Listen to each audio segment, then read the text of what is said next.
I break into houses, and mistakes were made. By Jdeschene.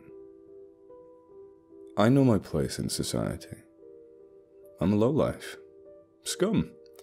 The kind of fucker that makes you think twice about going for a walk at night. I've always been this way, and holy shit, may I never change. I like it. It's fun for me. I know how to make it work, play the game, stay alive. It was a warm Friday night. I lay in wait outside the kitchen window of a nice suburban two-story. These people had money, no doubt about it. I kept myself well concealed as I peeked in at the stacked blonde inside. Even in a long-sleeve sweater, she looked like she was doing a porn shoot as she leaned against the counter and sipped a steaming cup. That's right, bitch, I thought. Relax, you have no idea what's coming. The doorbell rang, and the blonde stiffened. The confused look on her face said it all. She wasn't expecting visitors. The second ring came in, and I could see the confusion turn to anxiety. She left the kitchen and I followed, running from shadow to shadow until I made my way fully around the corner to the front house. There, still out of sight, I listened. "Can I help you?" "Yes," said the man on the porch. "My car broke down just up the road. My phone has no power. I was hoping I could come in and use yours." His voice was low and uneven, unconvincing as fuck, believe me. I know all the tricks and how to use them. If the blonde fell for this shit, she deserved whatever was coming to her. She began to stutter. I don't... Had to stifle a laugh. It sounded like she was about to give the "I don't have a phone" line, which, of course, is bullshit. Everyone has a phone, it's not 1873. "Please, miss," came the low, almost monotone voice again. "I won't be long, I promise." "I'm sorry," the woman said at last. Then I heard the door slam, and that was that. Nice try, dude, I thought. I followed the sound of the woman's footsteps back to the kitchen window. She quickly picked up her cup, flicked off the lights, and exited. From my hiding spot, I could see her through the kitchen doorway as she ascended the stairs and disappeared into the darkness.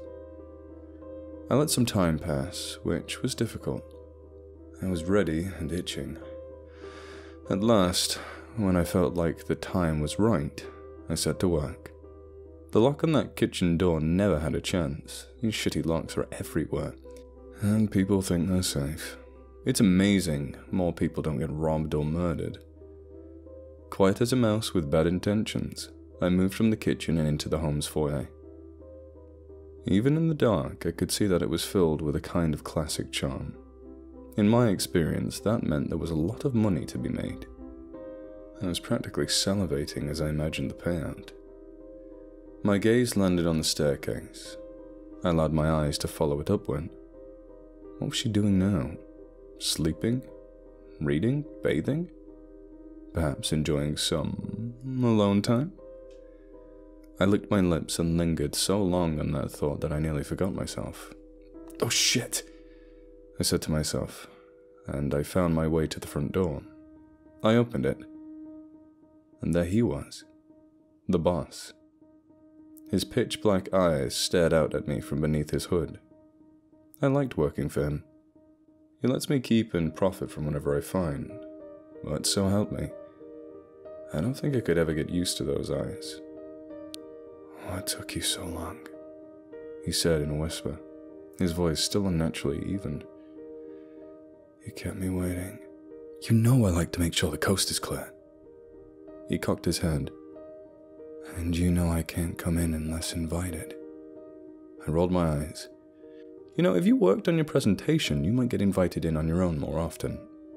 His lips curled into an eerie smile that never quite reached his eyes. Felt a chill run up my spine at the sight of it. "But then you'd be out of a job." "True," I managed. "In any case, won't you come in?" I stepped aside and allowed him to pass. As he moved past me, his whole demeanor warmed. his shoulders hunched slightly. He brought his hands together in front of him. I saw a familiar glint in his coal-black eyes, the glint of hunger. Another chill washed over me. "Upstairs?" he guessed. "Yes." He smiled again. This time it was broad and genuine, revealing the long, sharp fangs that had descended on either side of his mouth. "Delicious," he said, and he glided up the stairs into the darkness. I tried to ignore the woman's screams as I searched through whatever drawers or cupboards I could find on the ground floor. It was tough, though. It sounded like this was a particularly brutal one, and the boss is usually so efficient. I'm guessing she fought. Poor dumb bitch.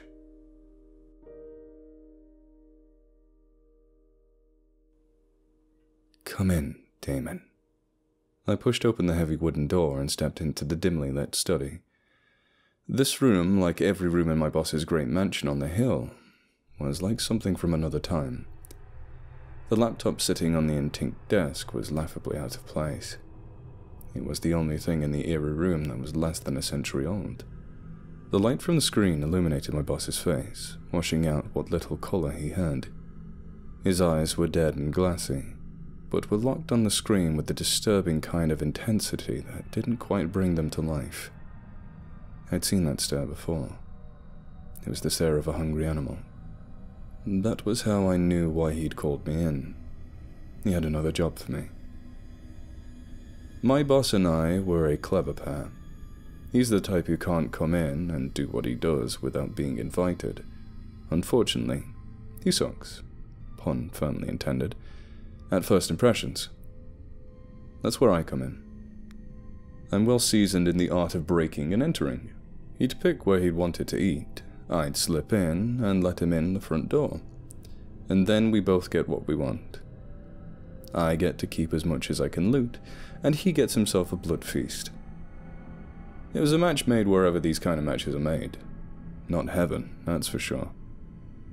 Even though we made a good team professionally, my boss was definitely not the type of person I'd ever want to associate with outside of business.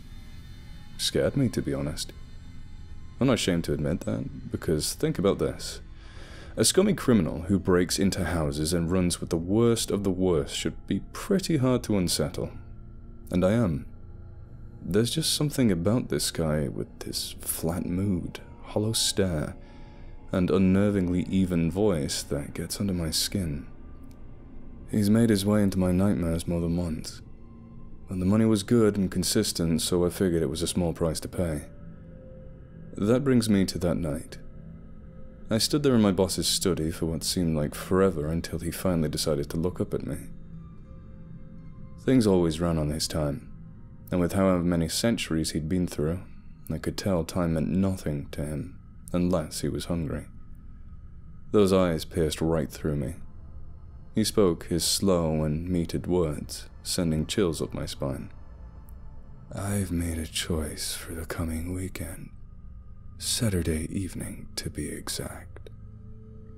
"Great," I said. "Who's the dumb bitch this time?" Keeping his gaze locked on me, he slid the laptop around. I nearly choked when I saw the screen. There was a picture of a beautiful young woman in her 20s. She had bright red hair that fell around her face in ringlets. Freckles dotted her lily skin, and her red lips curled into a seductive smile. "No," I said, before I could even think. "Not Andrea." The boss tilted his head. "You know this woman."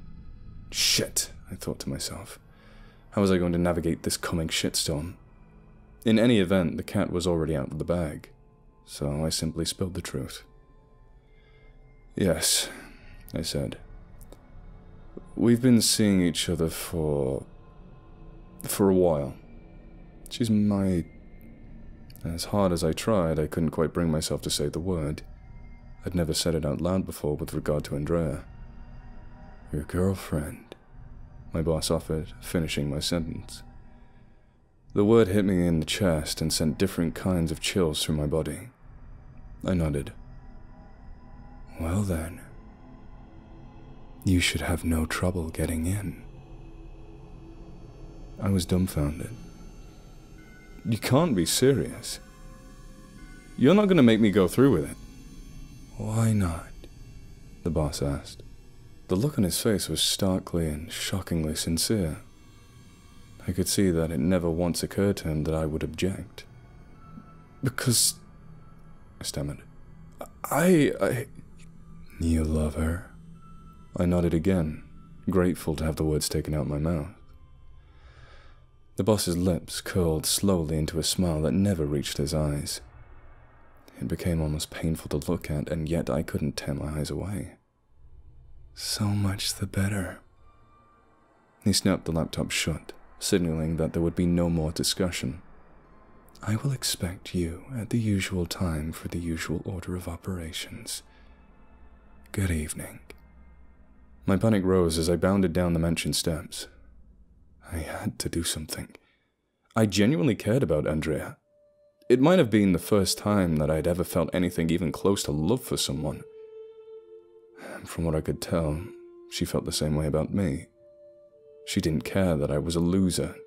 She didn't need me to support her. She saw past my mistakes and my bad choices. Whatever she saw in me, she seemed to like it. I wasn't about to lose that, not for anyone. It was a Thursday evening. That meant I had 2 days to think of something. As soon as I was far enough away from the house, I got my phone. Hey, baby! The sweet voice rang in my ear, and for a minute, it let it soothe me. Hey, sweet cheeks. Listen, I really need to see you tonight. Tonight? She said. I could hear the reluctance in her voice. It unnerved me. I don't think I can meet you tonight, Damon. I promised the girls I'll host a book club. Oh, I said. Shit. You can't cancel? I already canceled once before, she said. It was true. There was one night last month where I'd convinced her to cancel on a night she was hosting. She'd done it willingly. We'd both had quite the appetite for each other that night. But even then, she made it clear that she wouldn't make a habit of such a thing. It was Thursday, I told myself. The attack wasn't coming till Saturday. I had time. Tomorrow, then. You're on. My place at 8? Perfect. As I hung up, a sense of relief washed over me. The rest of my plan began to take shape. I would convince Andrea to run away with me. I didn't know or care to where. It didn't matter. A way was good enough. For the next 24 hours, I was a nervous wreck. Time could not have passed by more slowly.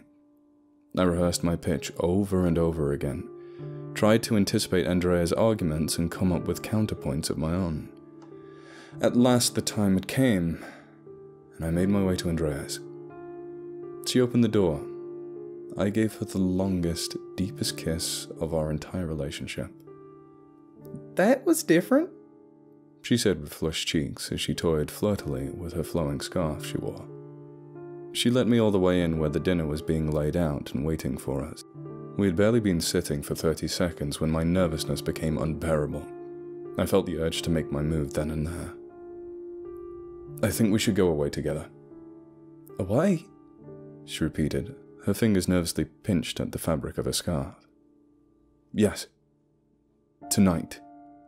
But where? Her brows knit downward in concern. What's going on? It's unlike you. You're not usually spontaneous. Exactly, she said and narrowed her eyes at me. Are you in trouble? No. I wanted to shout, "You are!" But all I managed to say was a feeble, no. I tried to laugh, but could only produce a single, totally suspicious huff of air. Relax, Damon, Andrea said. I realized I was breathing hard. She reached out and placed a steady hand on my shoulder. I think you just need to calm down. I know just the thing for you. She leaned in close and grazed my ear with her lips. Instantly, my worry melted away and my primal side took over. Every time her lips made landfall on my flesh, a wave of heat rushed through me and settled right where it counted. Goddamn, this woman knew how to turn me on. After a few long, slow, sweet kisses, our hands wandered freely. She leaned back, took both my hands in hers, and brought them up to her scarf around her neck. "I'm getting so hot," she said. I understood that she wanted to get straight to the task of undoing the scarf. It came away so easily. What I found turned all my heat to ice. There, right above Angela's jugular vein, were 2 healing bite marks. With effort, I tore my gaze back to her face. She was no longer looking at me. Instead, her eyes, elated and cat-like, were trained on something behind where I sat. I didn't have time to look before I heard that flat, cold voice. "You should never try to double-cross me, Damon." The next thing I remember is an excruciating pain in my head and then darkness. Now I sit here in this dark and empty apartment, pressing an ice pack to the hot lump on my scalp. The others, Andrea and the boss, are gone. Who knows where they went? I don't know why they didn't kill me. Part of me wishes they had. I've said it before. I'm a scummy lowlife. But maybe this will be it for me. Maybe this will be my lesson learned. Maybe this will finally put me on the straight and narrow. Right after I find that undead fucker and drive a fucking stake straight through his heart.